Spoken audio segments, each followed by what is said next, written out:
Hello guys. तो आज हम देखेंगे जो आंगनबाड़ी की सेवाएं हैं उसको। कल हमने देखा था जो एकीकृत बाल विकास योजना है, एकीकृत बाल विकास सेवा योजना को देखे थे। इसमें जो 6 सेवाएं दी जाती हैं उसको देखेंगे। तो शुरुआत करते हैं।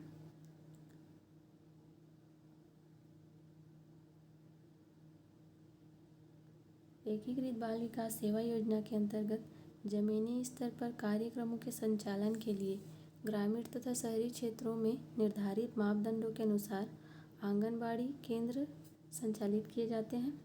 फिर है आंगनबाड़ी केंद्र का संचालन आंगनबाड़ी कार्यकर्ता द्वारा किया जाता है। इसकी सहायता के लिए प्रत्येक केंद्र में एक आंगनबाड़ी सहायिका होती है। फिर है आंगनबाड़ी कार्यकर्ता पर्यवेक्षक के निर्देशन पर कार्यक्रमों का संचालन करते हैं। जो आंगनबाड़ी कार्यकर्ता होते हैं वो जो पर्यवेक्षक होते हैं उनके जो निर्देश के अनुसार ही संचालित करते हैं। आंगनबाड़ी केंद्रों द्वारा मूलतः 6 सेवाएं दी जाती है, जैसे कल हमने देखा था।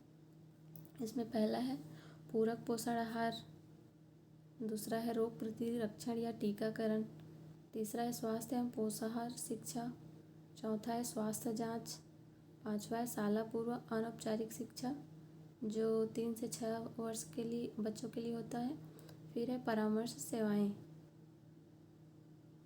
आंगनबाड़ी की जो 6 सेवाएं हैं वो है ये, इनको याद रखिएगा क्रम अनुसार। फिर है इसी में से जो पहला है पूरक पोषण आहार, इसको देखते हैं। घर पर मिलने वाले भोजन की मात्रा अनुशंसित दैनिक मात्रा के अंतर को दूर करने के लिए आंगनबाड़ी केंद्र के हितग्राहियों को नियमित रूप से पूरक पोषण आहार प्रदान किया जाता है। जो भोजन प्राप्त होता है उनको और जो कमी पड़ जाती है उसको कंप्लीट करने के लिए ये जो पूरक पोषण आहार है आंगनबाड़ी द्वारा दिया जाता है।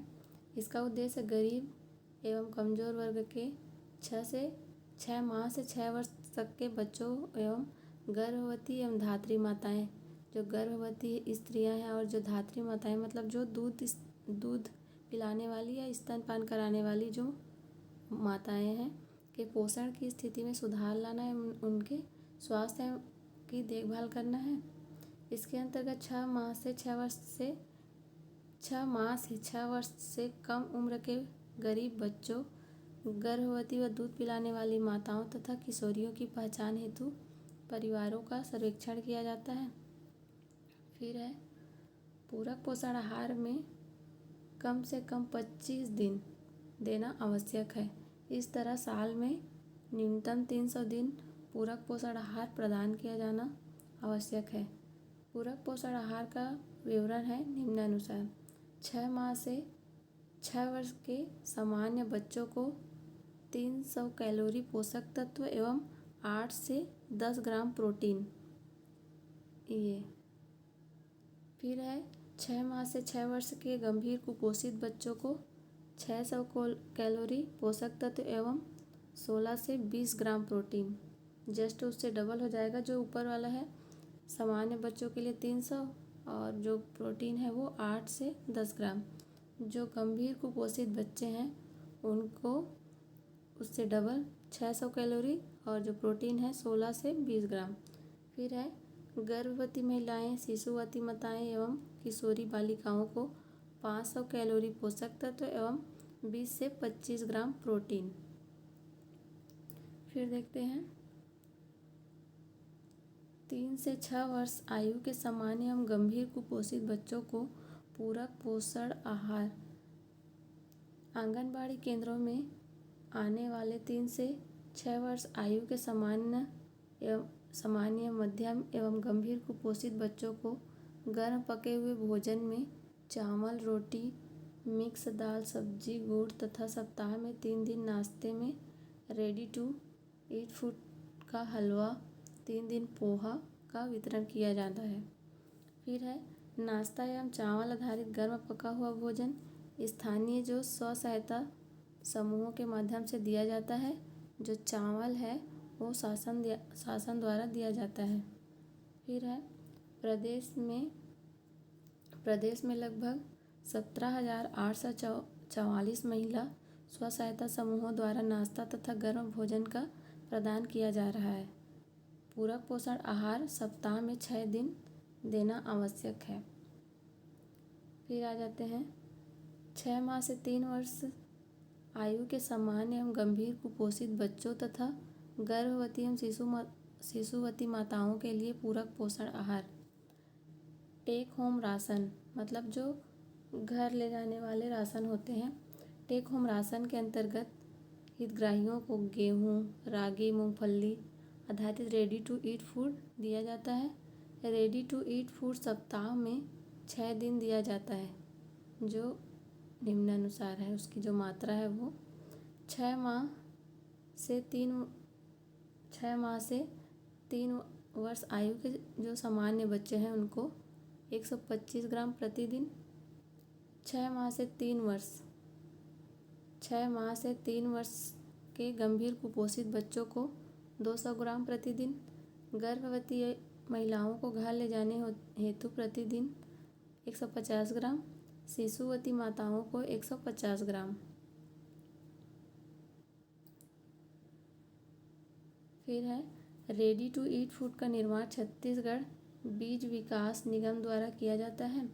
कार्यक्रम के अंतर्गत वर्तमान में 6 माह से 3 वर्ष के आयु के लगभग 10.77 लाख बच्चों, 3 वर्ष से 6 वर्ष आयु के लगभग 8.29 लाख बच्चों तथा लगभग 4.38 लाख गर्भवती व शिशुवती महिलाओं को इस प्रकार लगभग कुल 23.44 लाख हितग्राहियों को लाभान्वित किया जा रहा है।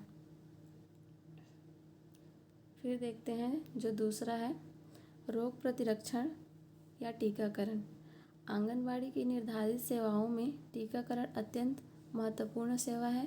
प्रति आंगनबाड़ी प्रति माह किसी एक सप्ताह के कोई एक दिन टीकाकरण के लिए निर्धारित रहता है।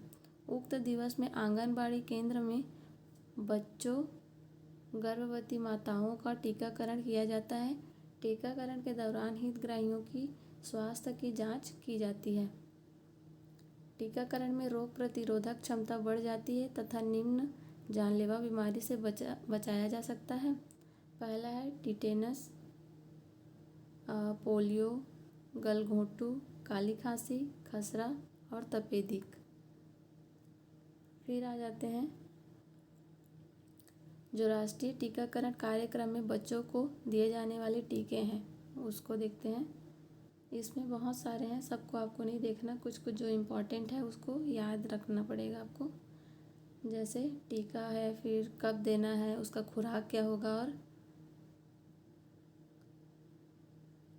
और उसको कहाँ से मतलब किस अंग के द्वारा दिया जाएगा, ये दिया गया है। तो जैसे पहला है BCG, जिसका फुल फॉर्म है बैसिलस कैलमेट-गुएरिन। कब देना है इसको? जन्म से 1 वर्ष की आयु तक। और इसका खुराक होगा 0.1 ml। 0 से 1 माह को आधा। कहाँ से दिया जाएगा इसको? इंट्राडर्मल बाईं ऊपरी बाँह से। फिर है हेपेटाइटिस B, जन्म के 24 घंटे के अंतर्गत दिया जाएगा इसको। इसका खुराक जो होगा 0.5 मिलीलीटर। और कहाँ से दिया जाएगा? मांसपेशी में बाहरी मध्य जांघ। फिर है OPVO, ओरल पोलियो वैक्सीन, जन्म से जो है 15 दिन के भीतर 2 बूंद और मुंह से दिया जाना है। फिर है OPV 123, इसको 6 से 10 एवं 14 सप्ताह के अंतर्गत 2 बूंद और मुंह से। फिर इस प्रकार ये देख सकते हैं बहुत सारे हैं, इतना सारा याद नहीं रखना है क्योंकि फिर इसको देख सकते हैं TD, टिटनस और वयस्क डिप्थीरिया 10 साल और 16 साल 0.5 ml मांसपेशियों एवं ऊपरी बाँह से। फिर आ जाते हैं जो नोट है, उपरोक्त के अलावा जापानी इंसेफलाइटिस का टीका भी राष्ट्रीय टीकाकरण में शामिल है, लेकिन यह सबके लिए आवश्यक नहीं है। यह उन्हीं जिलों में दिया जाता है जहाँ रोग फैला है। फिर तीसरा देखते हैं स्वास्थ्य एवं पोषाहार शिक्षा। इसमें पोषण एवं स्वास्थ्य शिक्षा के अंतर्गत बच्चों की देखभाल, शिशु के भोजन की आदतों, टीकाकरण, स्वास्थ्य सेवाओं का उपयोग, परिवार को सीमित रखने और पर्यावरण की सफाई से संबंधित स्वास्थ्य और पोषाहार संबंधी सूचना सम्मिलित है। आंगनबाड़ी केंद्र में पोषण एवं स्वास्थ्य शिक्षा आंगनबाड़ी कार्यकर्ता एनएम एवं मितानिन LWH या पर्यवेक्षक के माध्यम से आंगनबाड़ी कार्यकर्ता एवं एनएम द्वारा गृह भेंट कार्यक्रम का प्रावधान एवं गृह भेंट के दौरान महिलाओं को प्राथमिक स्वास्थ्य की देखभाल तथा संतुलित भोजन के बारे में सलाह दी जाती है। चौथा है शाला पूर्व अनौपचारिक शिक्षा। आंगनबाड़ी में पूर्व प्राथमिक अनौपचारिक शिक्षा का उद्देश्य बच्चों का शारीरिक, मनोवैज्ञानिक, नैतिक और सामाजिक विकास के साथ ही उनकी भाषा और बुद्धि का विकास करना है, जिससे वह प्राथमिक स्कूल में बेहतर तरीके से शिक्षा प्राप्त कर सके। आंगनबाड़ी कार्यकर्ता 3 से 6 वर्ष तक के बच्चों को खेल खेल में शिक्षा दी जाती है। बच्चों को प्राकृतिक संसाधनों जैसे जल, जंगल, जानवर आदि के प्रारंभिक ज्ञान कराया जाता है। जो अनौपचारिक है उसका शिक्षा के जो उद्देश्य हैं वो है बच्चों के शारीरिक विकास, मांसपेशियों का उचित समन्वय और गति संबंधी कौशल को बढ़ाना। फिर है बच्चों में रचनात्मक कल्पना शक्ति, पहल करने की क्षमता और जिज्ञासा को विकसित करना। बच्चों की प्राकृतिक आक्रामकता और विनाशक प्रवृत्ति पर नियंत्रण करना।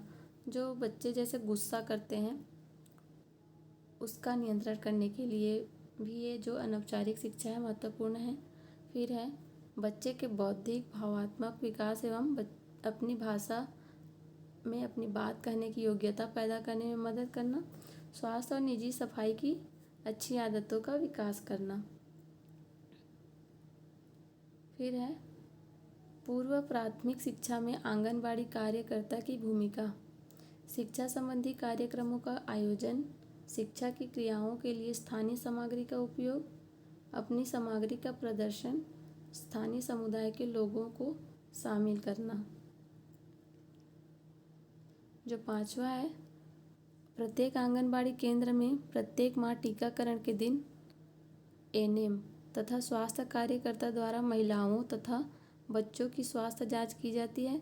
स्वास्थ्य जांच के आधार पर स्वास्थ्य में सुधार हेतु आवश्यक सलाह हितग्राहियों को दिया जाता है। जो 6वां है परामर्श एवं संदर्भ सेवाएं। स्वास्थ्य जांच के आधार पर आवश्यक होने पर महिलाओं एवं बच्चों को खंड चिकित्सा अधिकारी अथवा विकास खंड जिला स्तर चिकित्सालयों में रिफर किया जाता है।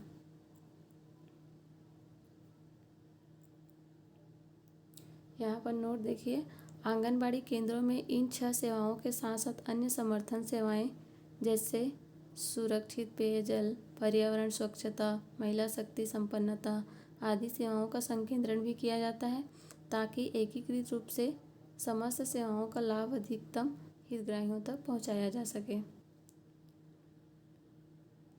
तो ये रहा आज का जो आंगनबाड़ी द्वारा जो 6 सेवाएं प्रदान की जाती है उसका डिटेल। अगला जो है कल देखेंगे हम। रिपीट कीजिएगा इसको रिवीजन, क्योंकि ये जो 6 सेवाएं हैं पूछा जा सकता है, और जो इसके अंतर्गत जो डिटेल्स दिए गए हैं, जो प्रोटीन वगैरह ये सब पिछले साल भी आया था और इस साल भी चांसेस हैं। तो ये सब याद रखें कि जैसे 6 माह से 6 वर्ष के बच्चों को कितना कैलोरी दिया जाता है और कितना प्रोटीन, ये सब। Thank you.